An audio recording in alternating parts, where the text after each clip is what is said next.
Dana Rock 08 back in our video. We kick off 2018 with a brand new year. 2006 year in review is what I'm going to do. Why? Because it's a crazy year.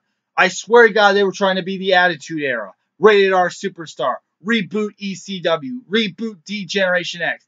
Vince McMahon finding his own religion in McMahonism. Beating God at Backlash. The batshit psychopath that is Mickie James. Sex, sex, sex. Live sex celebrations. ECW strip poker.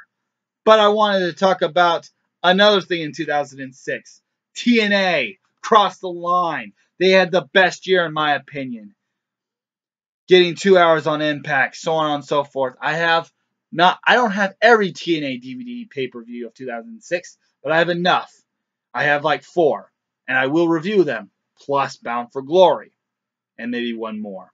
But let's kick off WWE with 2006's New Year's Revolution, which is known for one thing and one thing only, and you probably know what it is. Anyways, Ric Flair beats Edge via disqualification for the Intercontinental Championship. Ric Flair, the crazy, sick bastard he was dry humping Lita. Sure, the ropes were in front of them, but I digress. He was hip tossed Lita into the ring. Figure 4 leg lock, making Lita tap. Wasn't the first time she'll tap. Edge goes crazy, knocks Ric Flair out with the briefcase, leaves him a bloody mess, and Edge loses this match, gets himself disqualified. But you can just tell by the body language that bigger things are to come to the Rated R Superstar of New Year's Revolution. Next up, we get the promo of a lifetime. Kurt Angle's promo, where he says, I hope the United States loses the war in Iraq. Then he moves on and says, and I quote, I am not a fan of the black people. And he wants to make Jesus Christ tap out. Why don't you join McMahon and McMahonism and not make Jesus Christ tap out, but his Father, our Lord Jesus, our Lord God. Why don't you make God tap out? Kurt Angle's not a fan of the black people. Very unsettling. Trish Stratus defeats Mickie James to successfully defend her women's championship. She is, at this point in time, women's champion for 1 full year. 1 full year. And I must say, with this psychotic bitch storyline going on, how Mickie James don't just want to be best friends with Trish Stratus. She's her biggest fan after all. But she wants to bang Trish Stratus. I can't say I don't blame her. I mean, who wouldn't want to bang Trish Stratus? This is probably one of the greatest storylines involving women, in my opinion. This storyline, I loved it. I loved it. I loved it. I loved it. It was amazing. In my opinion, this is when the women's division was really at its apex. And yes, there is some still bra and panties matches and cat fight matches and non-wrestlers. But you look at the women's roster they had. Trish Stratus, Mickie James, Victoria, still had Molly Holly. You had Lita, of course. But you also had non-wrestlers who are way better than any woman today. I will take Tori Wilson over any woman today in today's women's revolution. I'm sorry, but this time period had the best women's division. Even though they're still called the Divas, but this is still the best women's division. I'm sorry, it's just the way it is, in my opinion. Anyways, Trish Stratus knocks Mickie out with one of the coolest chick kicks I've ever seen. She literally kicks her in what looked like in her ear. Knocks her out, retains her title. It's an okay match, 5 out of 10. But they would have a much better match at WrestleMania 22.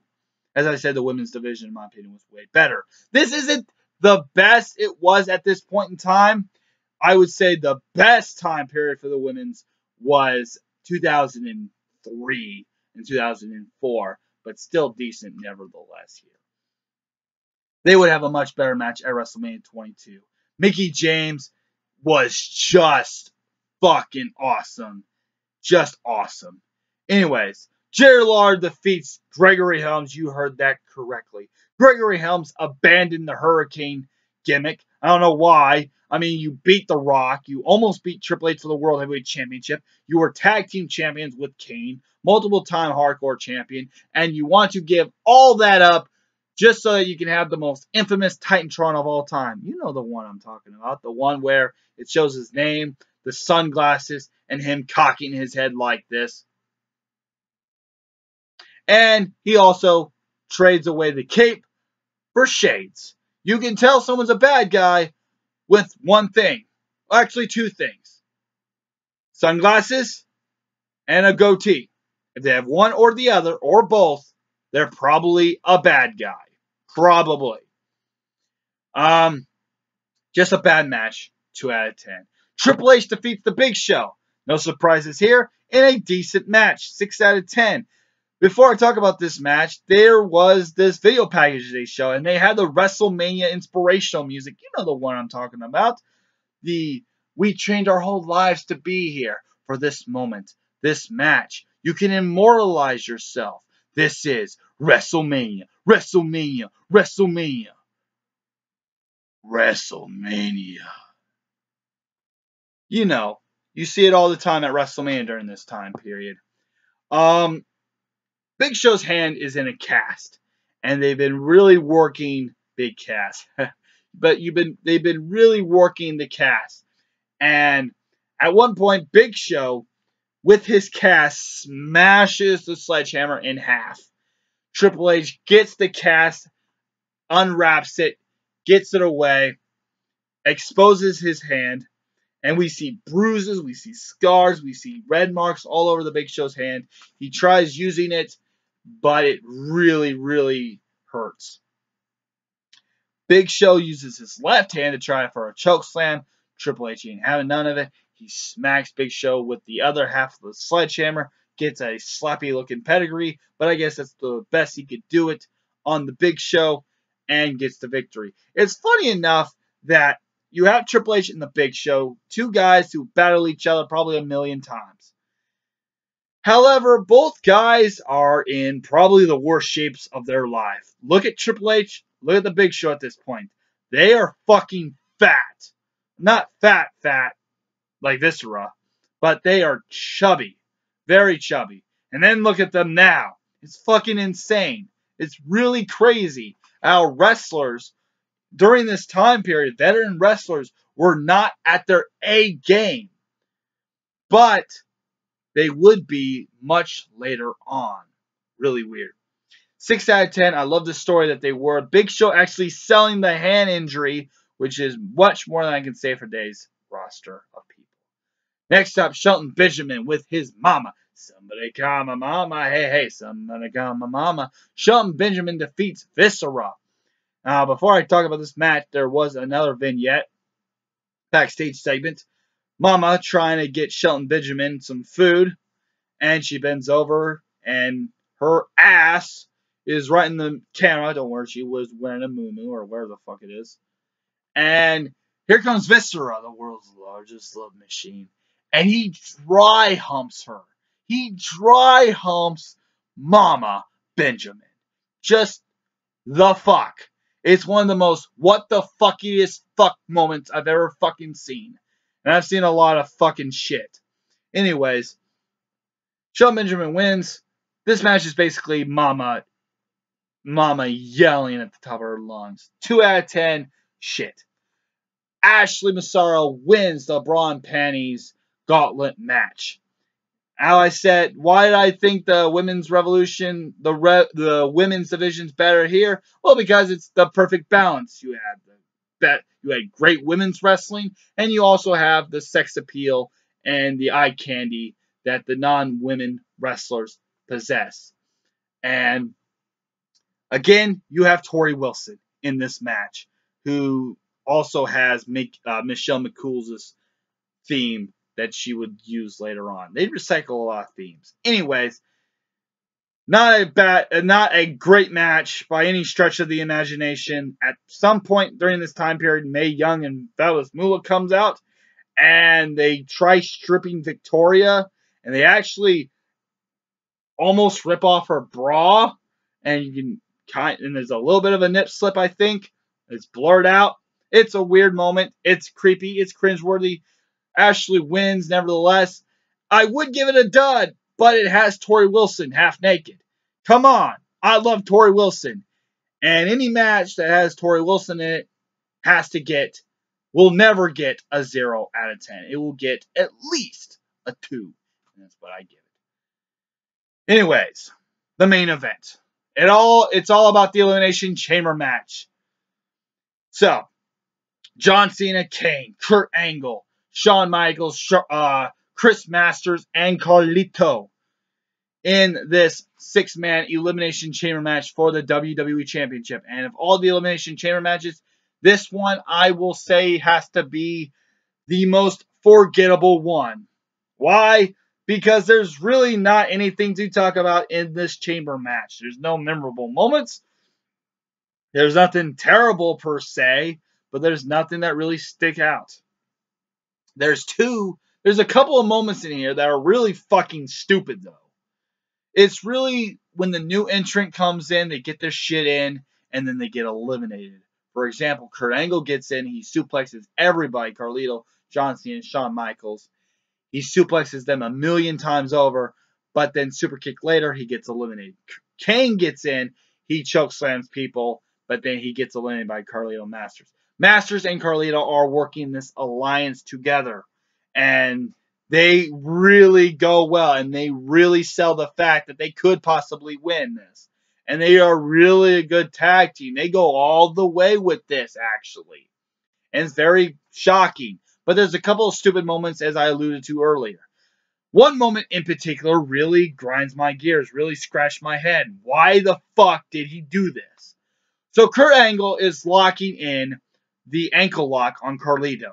Masters comes out, saves the day for Carlito. That makes sense because there's an alliance forming between Masters and Carlito. That's been established before the match and even before the show. But Kurt Angle gets the masterpiece in the ankle lock. But John Cena saves Chris Masters and FUs. Can't believe I can say that finally. I'm so happy I can say FU. And FUs Kurt Angle. Why? Why did John Cena save Chris Masters from getting tapped out to the ankle lock from Kurt Angle? Why? Then Shawn Michaels saves John Cena from being tapped out from the ankle lock and super kicks him and eliminates him. Why? I don't know why. And then Shawn Michaels super kicks John Cena and is about to pin him. But right before he gets to pin him, Carlito and Chris Masters stops Shawn Michaels and eliminates him. Why? Why not have Shawn Michaels try to get the pin on John Cena, possibly eliminate him, then do your finisher on Shawn Michaels, beat the crap out of him, and then you get to what you wanted to do, and it's just you and Masters. But John Cena saves Chris Masters, which I don't understand. Shawn Michaels saves John Cena, and then Masters and Carlito saves John Cena from being eliminated from Shawn Michaels. Why? Anyways, Carlito betrays Chris Masters because alliances never fucking work in chambers or rumbles or whatever the fuck. Low blows, rolls him up. 1, 2, 3, Masters is out. And then 2 seconds later, not a moment too soon, John Cena eliminates Schoolboy's Carlito and eliminates him, retaining the championship. This is the most forgettable Elimination Chamber match I've ever seen. It's not bad, but it's not great. Just not memorable at all. 6 out of 10. What really pisses me off was, why did John Cena save Chris Masters? Why? I don't know. Anyways, we're not done here. Vince McMahon comes out and says Edge is going to cash in his Money in the Bank. He said much better than that. Edge cashes in Money in the Bank. 2 spears later, Edge wins the WWE Championship. and it really saves this moment. Is not quite good enough to save it from being a completely shitty show, but it saves it from being just a run-in-the-mill show. This was going to be a very forgettable show, but Edge cashed in, winning the title, makes it very memorable. And I look back on the story of Edge before winning this WWE Championship, and you really look at where Edge was at.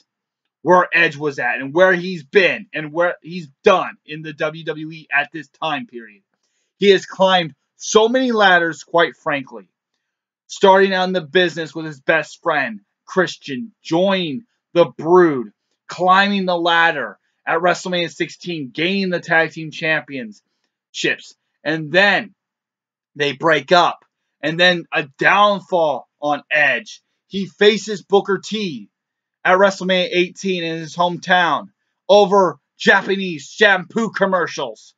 Then he becomes a cornerstone of SmackDown, which is great. But then he breaks his neck and misses out two WrestleManias in a row. WrestleMania 19 and 20.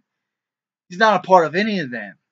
Then comes this love triangle between Matt Hardy and Edge and Lita and all this shit coming down on Edge.